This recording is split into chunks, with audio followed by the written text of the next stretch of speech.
Good morning बंधुरा आमी अंतरा आजकेर ब्लगटा शुरू करलाम। तो आज के होच्छे मंगलबार, आमार मेयेर पढ़ा थाके आजकेर दिने। तो ओपि सकाल आगेर दिन थेकेई फोन करेछिलो अनेक ड्राइभारके, किन्तु केउई आजकेर दिने फाँका नेই, सबार नाकि डिउटी। तो ताई जोन्नो ओई जखन सकालबेला बेरिয়েছিল तखन बोलेই গিয়েছিল আমি নিয়ে যাব মলিকে, তুমি রান্না বান্না করে তাড়াতাড়ি একটু ইয়ে করো আর তাড়াতাড়ি সমস্ত কিছু কাজগুলো করে নিও, কারণ আজকের পড়াটা দিদিভাই 3টে থেকে রেখেছিল। অন্য দিনকে 4:30 5টার সময় রাখে, আজকে 3টে থেকে। তার জন্য আজকে আমি তাড়াতাড়ি করে ফেলেছিলাম পটল আলু দিয়ে একটা পোস্ত আর ডিমের ঝোল। তো পোস্তটা আমি কিভাবে করেছি সেটাই আপনাদের সাথে শেয়ার করলাম। আলু পটলটা প্রথমে 5 ফোড়ন দিয়ে ভেজে নেব, তারপর কাঁচা পেঁয়াজটা দিয়ে ভেজে নেব। আমি এখানে 1 ফোঁটা জল দিইনি, তো ভাজার সময় সেদ্ধ হয়ে গিয়েছিল। তো আমি পোস্তর মধ্যে 4-5টা কাঁচা লঙ্কা আর 3টে শুকনো লঙ্কা দিয়ে পোস্তটা বেটে নিয়েছি। তার মধ্যে এবার ভাজা যখন হয়ে গেছিলো আলু পটলটা, তার পোস্তটা তার মধ্যে দিয়ে দিয়েছি আর তারপরে বাটি ধোয়া জলটা দিয়ে ভালো করে সেদ্ধ করে ফুটিয়ে নামিয়ে নিয়েছি। এটা হচ্ছে পোস্ত। আর পোস্তটা একদম শুকনো শুকনো হবে, এত ভালো টেস্টি হয়েছিল পোস্তটা। আপনারা অবশ্যই একবার বাড়িতে ট্রাই করবেন। আমি জানি সবাই ভালো রান্না করেন, সবাই পোস্ত কীভাবে করতে হয় জানেন, কিন্তু এইভাবে একদিন পটল আলুর পোস্ত করে দেখবেন, খুব সুন্দর খেতে হয়। মানে আমার তো খুবই ভালো লেগেছে, আমার মেয়েরও ভালো লেগেছে। আর এই ট্যাটুটা রাত্রিবেলা মলি করে দিয়েছে আমার হাতে। রোজই রাত্রিবেলা ও কিছু না কিছু আমি যখন ঘুমাই কিছু না কিছু করে, তো এই রাত্রিবেলা কালকে এটা করে দিয়েছে আমার হাতে। বল পোস্তটা কেমন হয়েছে আজকে? পোস্তটা খুব সুন্দর হয়েছে, সত্যি খুব সুন্দর হয়েছে। ভালো হয়েছে না? সত্যি পোস্তটা ভালো হয়েছে। ওই পোস্তটা কেমন হয়েছে? ভালো হয়েছে। পটলটা মলি খেতে চায় না, পটল দিয়েছি, খারাপ লাগছে। পোস্তটা খুব সুন্দর হয়েছে, একদিন করে দেখবেন পোস্তটা, তাহলে বুঝতে পারবেন। কিন্তু মাখো করতে হবে, জল জল করলে ভালো লাগবে না। আর আজকে ওবি মলিকে পড়তে নিয়ে যাচ্ছিল, এমন অ্যাক্সিডেন্ট হয়েছে, পাটা দেখি, প্যান্টটা ছিঁড়ে ফেলো। পায়ে একটা ব্যান্ডেজ লাগিয়েছি কিন্তু প্যান্ট সব ছিঁড়ে গেছে, মানে ফুল প্যান্টটা আর কি, এটা তো হাফ প্যান্ট পরে আছে, ফুল প্যান্ট সব ছিঁড়ে পড়ে আছে, বাথরুমে রেখে দিয়েছে, পরে দেখাবো আপনাদের। কত বড় ফাঁড়া থেকে বেঁচেছে তার নেই ঠিক। মা কি বলছে বলো তো?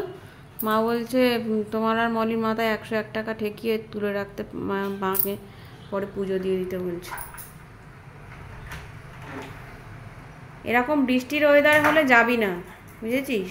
তোর কোথায় লেগেছে দেখি? আর মলিকে পড়তে নিয়ে যাওয়ার সময় লিলু আর হাওড়ায় প্রচণ্ড বৃষ্টি হয়েছে, সেই বৃষ্টির মধ্যে গেছিলো ওবিরা ফেসে। ব্যাস যখন স্কুটিটা নিয়ে এগিয়েছে তখনই গাড়িটা স্কেট করে গেছে। সামনের দিক দিয়ে আসছিলো একটা বাস, আর রাস্তাটাও প্রচণ্ড ভিড় ছিল। ওবি বলছে, ওবি ওখান থেকেই চেল্লাচ্ছে আমি আজকে বাসের তলায় চলে যেতাম, আর আমার এমনি টেনশান হচ্ছে ঘরে বসে যে কী হলো। তো যাই হোক, দুজনেই সুস্থ। তারপরে পড়া শেষ হওয়ার পরেই বাড়ি ফিরে এসে, কিন্তু মলি চারিদিক কেটে গেছে, আর ওভিরও মানে হাঁটুটা প্রচণ্ড পরিমাণে কেটে গর্ত টাইপের হয়ে গেছে।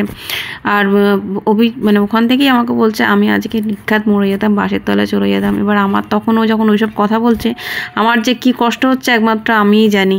আর আমি মলিকে যেহেতু এখন বলছি বৃষ্টির দিনে তুই কোনো দিন আর পড়তে যাবি না, ওই জন্য রীতিমতো আমাকে করছে যে বাপির সাথে আমি আর যাবো না। বাপি কেন স্কুটি নিয়ে গেছে, বুলেটটা নিয়ে গেলে এটা হতো না। তো ওভিরও দোষ আছে, আমি বারবার বারণ করি যে বৃষ্টির দিনে তুমি স্কুটি নিয়ে যাবে না, বুলেট নিয়ে যাবে। ও ভীষণ স্কুটিটা স্কেট করে, ওভি বিশেষ করে স্কুটিতে অ্যাক্সিডেন্ট করে। মল্লির আর ওভির সাংঘাতিক বড় একটা অ্যাক্সিডেন্ট হয়েছে। ঠাকুরের আশীর্বাদে ওরা ঠিকঠাক করে সুস্থভাবে বাড়ি ফিরেছে, এটাই অনেক।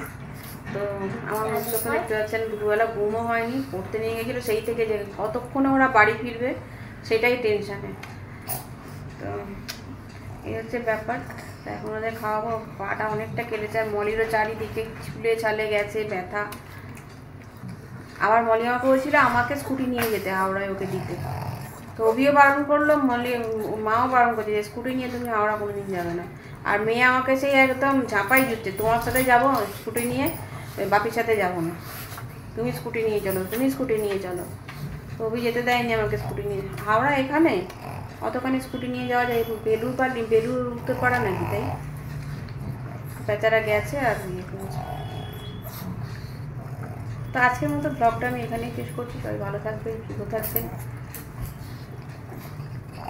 আর ভিডিওটি যদি ভালো লেগে থাকে তাহলে অবশ্যই একটা লাইক করে দেবেন।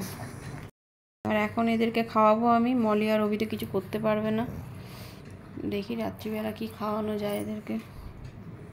আর এগুলো তো এখন বিটস খাবে, সব কাঁই আরম্ভ হয়ে গেছে, যেহেতু অনেকটা লেট হয়ে গেছে খাওয়ানোর জন্য।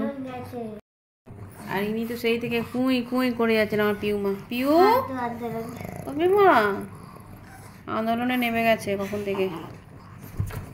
খেতে দাও খেতে দাও, কুঁই কুঁই কুঁই কুঁই বসে করেই যাচ্ছে।